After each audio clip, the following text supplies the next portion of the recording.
Hello and welcome to CSUN's On Point. I'm Jonathan Giovanazzi.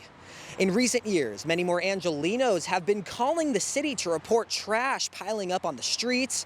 In fact, LA City Controller Ron Galperin says that illegal dumping reports have gone up 450% in the last 4 years alone.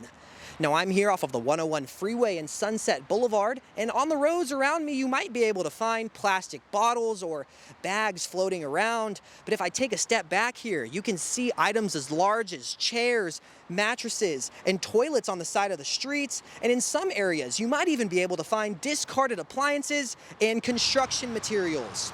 Galperin says cleanup crews are stretched thin. The average time to respond to an illegal dumping report is 5 days. Mayor Eric Garcetti wants to increase public trash can emptying and deploy teams where trash dumping is frequent. LA is experiencing a homelessness crisis, and encampments do generate some of the waste on the streets. But the controller's office says many people who are not homeless use encampments as illegal trash dumps, which increases health and safety risks to people living and walking on LA streets. So how can LA begin to combat the trash crisis that's plaguing the city? Today on CSUN's On Point, we'll speak with city and community officials to find out what's working and what's not to keep LA trash free. What's being done now to solve this issue? What more could be done? On Point's Chacon has more. Welcome back to CSUN On Point. We have 3 special guests talking about trash and illegal dumping. We have Erin Fein, Jill Mather, and Godson Okereke. Let's get started. Please introduce yourselves and tell us your role on illegal dumping. Let's start with Godson. Thank you. My name is Godson Okereke. I'm the District Deputy Director in charge of Maintenance Division in CALTRANS District 7. And I also want to say that I obtained my master's degree in engineering management from Cal State University Northridge. So it's exciting for me to be here to talk about trash and illegal dumpings along state highway system within this jurisdiction, which I'm responsible for eradicating. Thank you. Jill? I am the president and organizer of Volunteers Cleaning Communities, which is located out of Chatsworth. And it's exactly that. We clean streets, the highway with Caltrans. We clean illegal dumping and find quite a bit of illegal dumping in the cities. San Fernando Valley in particular is our area, and even abandoned homeless sites. So whatever trash is on the street, we're there with a project and cleaning that up. And Erin? Thank you so much for having me as well. My name is Erin Fein, and I am the founder and organizer of the Echo Park Trash Club. Similar to Jill's group, we work on community trash, but we work with LA City Sanitation in order to get it done, and then just community volunteers. We also work with the unhoused community to work together on picking up the trash so that we can kind of redefine what that experience is like for people that are living outside. Jill, what made you be involved with your city and help reduce the amount of trash in streets? Well, I grew up in the restaurant business, and in the restaurant business, you're always taught don't walk over trash. And then I was always a VP of training and development in restaurants, so I taught it for my career. I retired last year, and you always give back when you retire. So my goal is to change the mindset of littering in America, actually. It's a very lofty goal. But because trash bothers me and I can't walk over it and it is just accelerated, we have to change the culture. We have to change the mindset of people, and they have to realize littering is just going to continue to make the world uninhabitable for our grandkids and kids. So that's why I do it with lots of volunteers. And how often do you go and clean the streets of Chatsworth, or what specific areas do you clean? Volunteers cleaning communities. So any community. We're really doing a lot in the San Fernando Valley, and I personally do it every day. I have groups 4 to 5 times a week that go out, anywhere from tomorrow I'm leading a group of 50, and we're cleaning an abandoned homeless encampment that's been there for a long time, and that takes 50 people because it was a very large one. Today I had 3, and we went out and cleaned and got 7 huge bags of trash off the street. So 1 bag's good, 7's better, as many as we can get off the street just makes it that less littered. Thank you. And Erin, how did you come across the trash topic, and how are you helping your city reduce trash on streets? For me, I started noticing an acceleration of trash, as Jill mentioned, particularly during the pandemic. And I've discovered there are a lot of reasons for that, but I felt like I wanted to try and do something about it. And I'm a civic-minded person, and I have a lot of experience just utilizing social media. So I thought that it was possible that I could do some organizing in my area. I'm a longtime musician and just feel invested in the area where I live here in Echo Park. I love it here. So I used social media to start to organize people, and it took time, a lot of time, but over the last year, we have created a connection with LA City Sanitation so that that aspect, we have a trash truck that actually comes to our cleanups, which are on Sundays. And we average about 2.5 to 4 tons of trash per cleanup. So we get a lot picked up. I think something that makes us unique is that we have a very compassionate perspective on house folks. And it's very important to us to notify, work with, talk to folks who are living outside because they don't experience a trash pickup like folks who live in houses do. And that's part of why the trash builds up around encampment areas. So we work together to get the trash picked up. And I am beginning to see like a real difference in my community, not only in the sense that it is more clean, but in a more compassionate point of view to folks who are living outside. And your main focus is Echo Park itself, or do you try to branch out to other areas? So from my point of view, I felt like we could get the most done if we stayed local and if I organized folks who live in the area, and so that we can work in the area that we live in.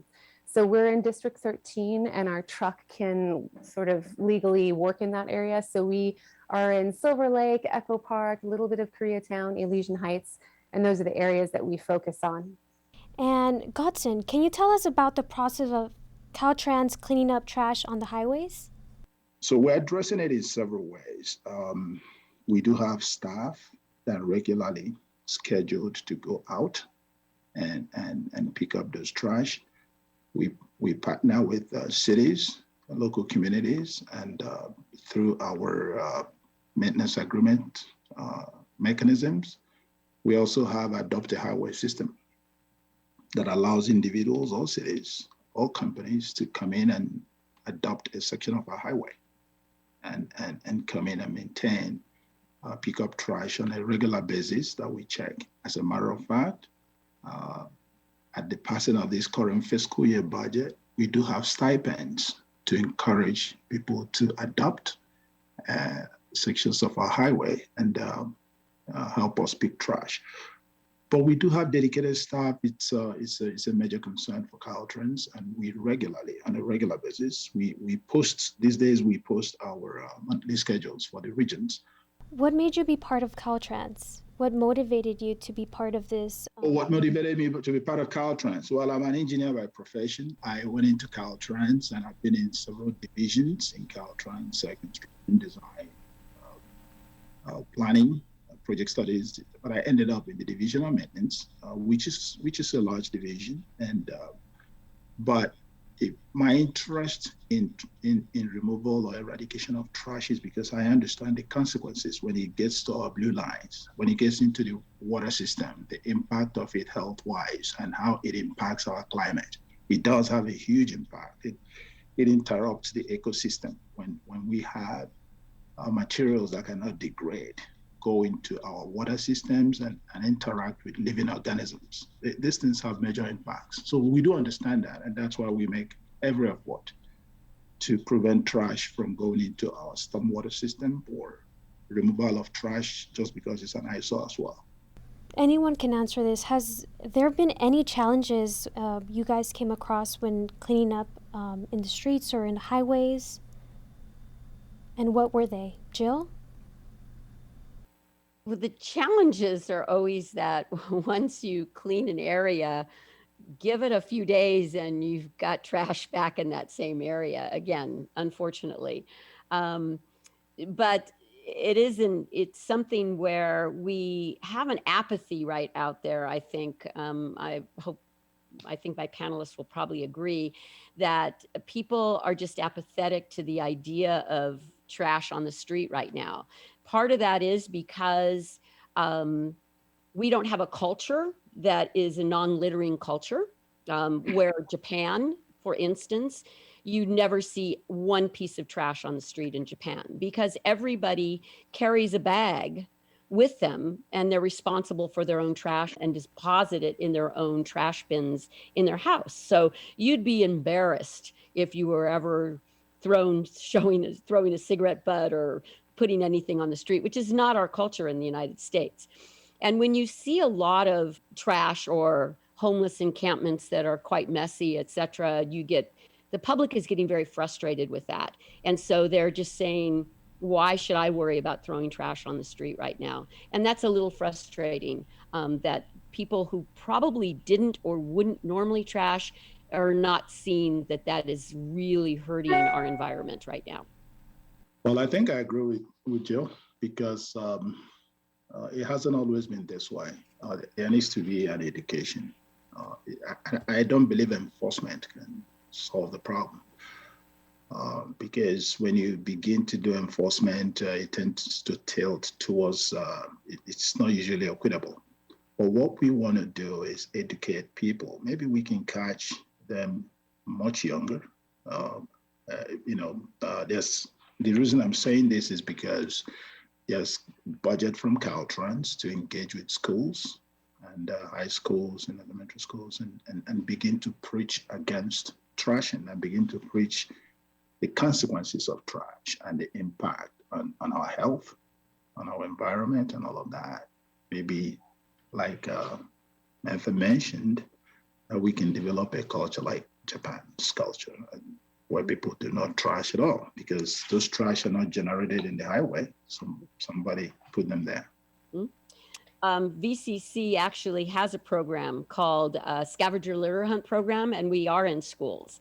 And that's exactly what we do is we we educate them on the trash and what trash will do and how it gets in the waterway. And then we have them go out in teams with a litter hunt, scavenger litter hunt that they do in teams, picking up specific things, all the trash, but picking up specific things. So it makes it fun.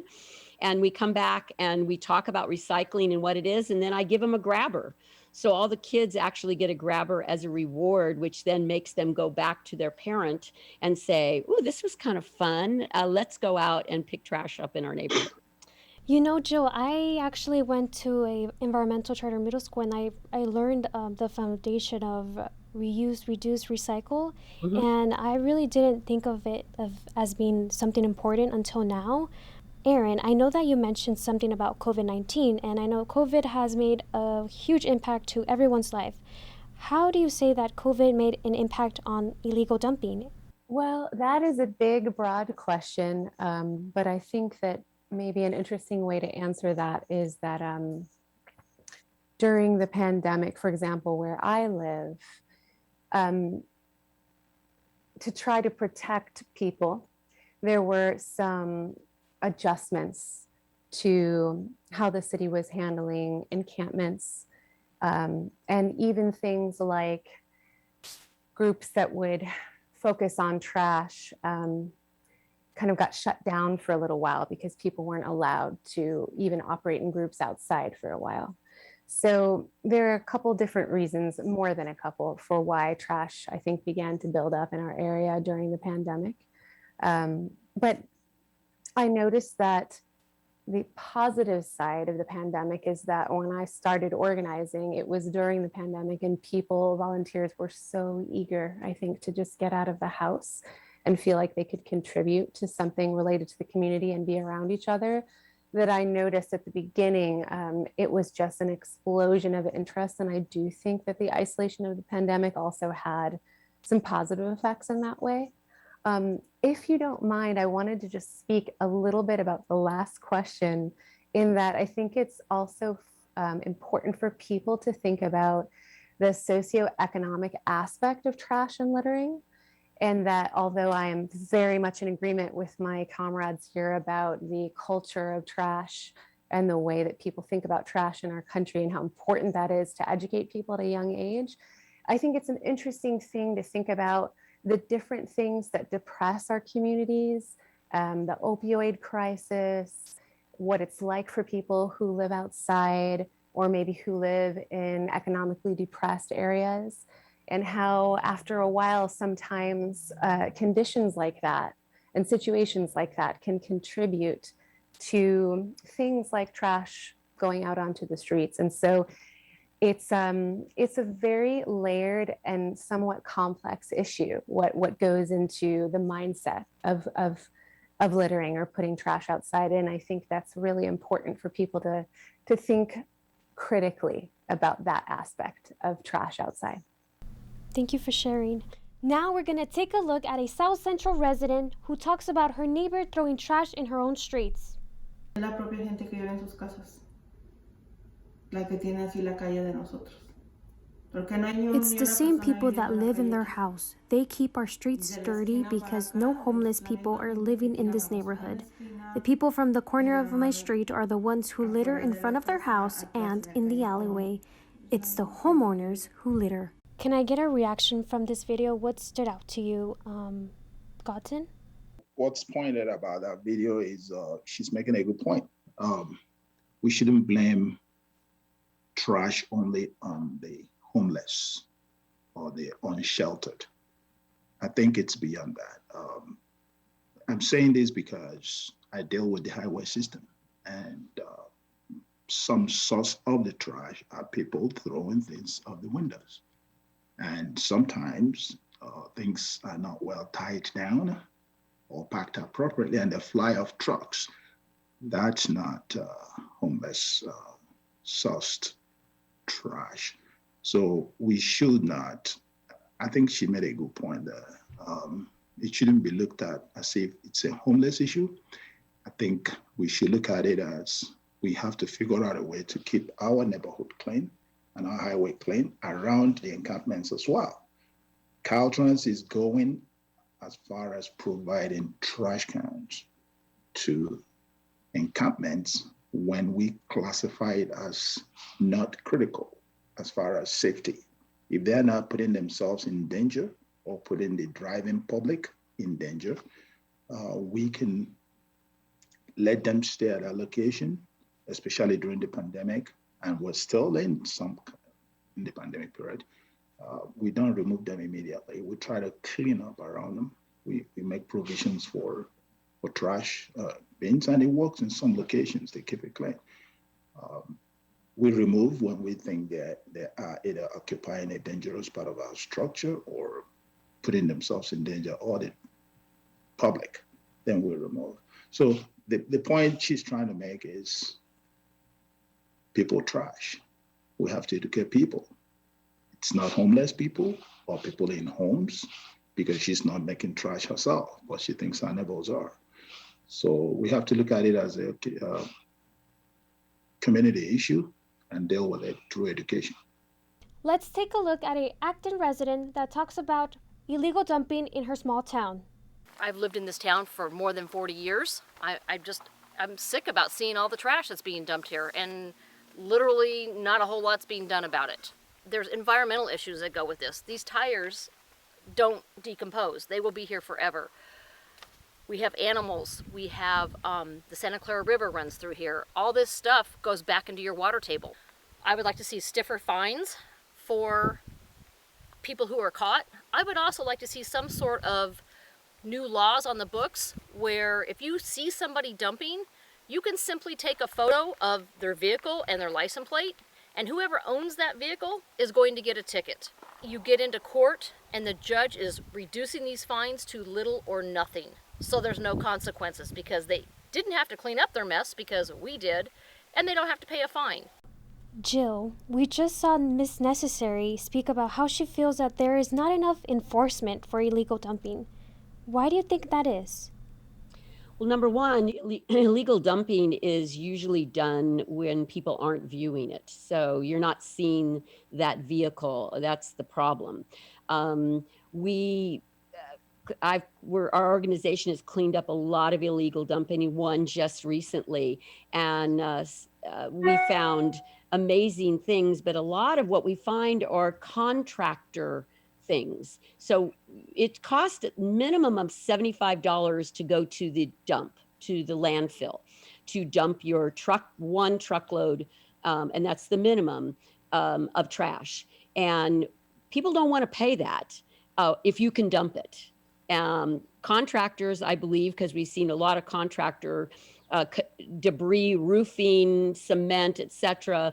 They do it down hills, and I think they take the money from the person. And why, if I can illegally dump it and keep that money for myself, especially when right now people are looking for more money with the pandemic, that I think that's happening a lot. But we just found 10 bags of cocks from cockfighting, illegal cockfighting, in illegal dumping right here in Chatsworth.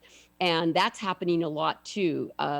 It just is, they throw it over the hill. When they see something on the side where somebody's put a mattress, somebody will then put whatever they want right on it. So it's monkey see, monkey do. I'm just gonna, okay, it's legal for me to put that there. I will put it there as well. I think some of the problem is the landfill cost. The other thing is I don't think they understand 311, the app 311, that they can actually call and get their things picked up by using the 311 app. And most of us will go around and take pictures in our neighborhoods or anywhere we see that and report it to 311 so that we do get it picked up in a timely manner, because we don't like to see that on the streets, of course. Wow, Jill, I just thought that was a fantastic answer, by the way. Yeah, I agree with you, just that in terms of educating everyday people on the resources that are available, that is a huge issue, because lots of folks don't know that these things exist. I do agree that making dumping more affordable and more accessible, which might require more government subsidy, is an important step. I think we want to make using dumps and disposing of trash in a legal and safe way. We theoretically want to make that as easy and affordable as possible so that we can incentivize people to do that and not see it as such a barrier. And I think that really the enforcement aspect, I tend to agree that a lot of times these things happen at night or at times when people aren't seeing it. I also sometimes think there's some danger in the idea of people kind of running around trying to take photos when you can't always accurately prove who's doing what. That can create some issues. So yeah, I'm not sure if that is the best solution, but I do think there are some viable solutions, and some of it just has to do with accessibility. A third option may just be creating more room in the city budget for folks to be paid to clean as a full-time job, which is something that I think a lot of people would actually do if they were paid appropriately, because we have a lot of community groups working on this. And as we know, this is a problem that continues to regenerate. So something that inspired me when I got to travel to Mexico City was their sanitation system is pretty exceptional, and they have a lot of folks who are paid actually quite well to do what we do in our volunteer group and to do it regularly. And that might be something really interesting to see that type of program start to really take off in a city like Los Angeles. Well, thank you, Jill and Erin, for those great answers. I know that trash and illegal dumping are huge, huge problems that is still increasing. And I found this in the report of Piling Up Addressing LA's Illegal Dumping Problem. And it said, over the past few years, there have been cleanup requests on East LA, South LA, East San Fernando Valley, and Watts. What is Beverly Hills and upper class neighborhoods doing differently from other cities in LA? It's pride in community. And I think that part of it is we have a very transient population in Los Angeles. A lot of renters, a lot of people who do fix up homes and sell them, and if you're not part of a community over a long period of time, you don't feel that whole community aspect and pride in it. In Europe, they have what are called town centers. I love Europe for that, where everybody congregates in a town center. It's the waking up of the morning. People are having their coffee all together in this amazing, beautiful center of the city. And you look forward to that. And our cities don't have that here. We need to, my feeling is, the community just has to realize that they have to get involved in their own community. I don't think that they feel there's a need to be involved. It's more of an entitlement instead of I'm part of this community. The city can't do it all for me. I want to make it fun. I want to know my neighbors. I want to make it better, and I've got to do my part. Unfortunately, that's all the time we have, but thank you for coming. Thank you. Yes, yes.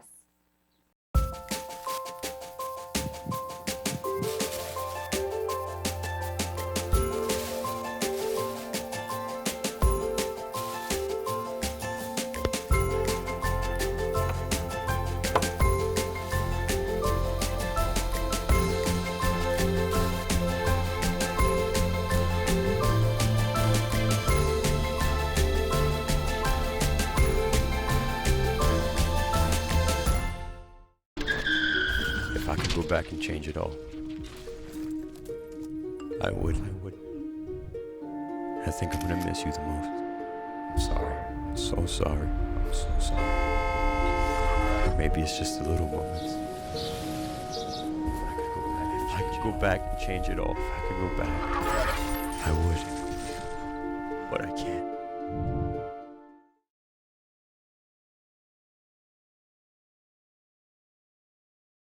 Thank you for watching On Point. You can watch us on Santa Clarita Valley Television and LA 36.